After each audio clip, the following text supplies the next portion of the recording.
Tom Price has been arrested and goes on trial tomorrow. Guilty. This court sentences him to 7 years! You're not going to ask about the conditions he'll be kept in? No. Let him go! When I said put it down, I meant drop it. Take them both. Come on! Where are they? This is a coal mine. Work hard, survive. Can't do this. Yes, we can.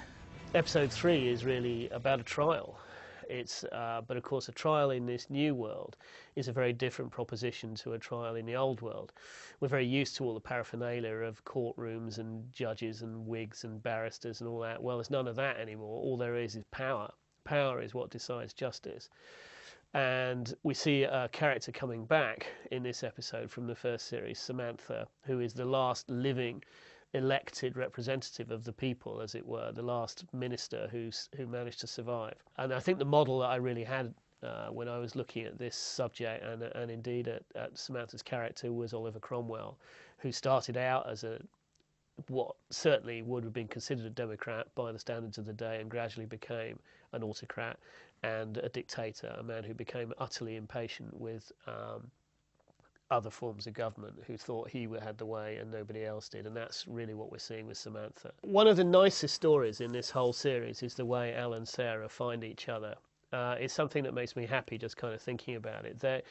Both of them, in a funny sort of way, become better people. The experiences they've had have left them really raw and naked. It's taken away all the stuff that was getting in the way of them being really good, decent people, and now they, I think, are ready to really step up and show the real humanity. They're both really, actually, basically very nice people, but it's sometimes hard to show that in the modern world. I think in this world that we've created, all relationships would be accelerated anyway.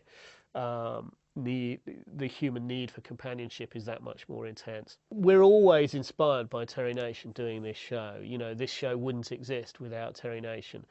To some extent, it's moved a long way past being an adaptation now. For a long time now, it's been largely my own ideas, but based on and inspired by ideas in Terry Nation's book. If you take the character of Billy, who is broadly based on a similar character in the novel, we've sort of taken that idea and made it a bit more sinister. We've made Billy this kind of very, very morally dubious, very, frankly, rather dodgy character who we never entirely know whether he's trustworthy or not.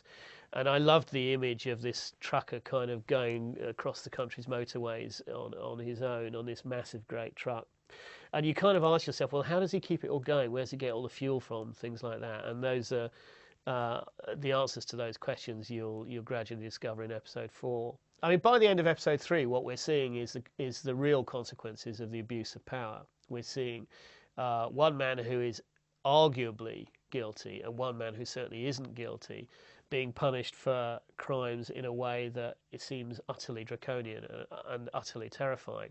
Both Greg and Tom are being thrown into what is effectively a slave community. Episode 4 is really all about what we see at the very end of episode 3. It's all about seeing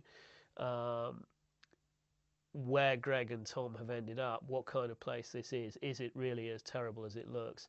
And believe me, it really is. It's actually worse.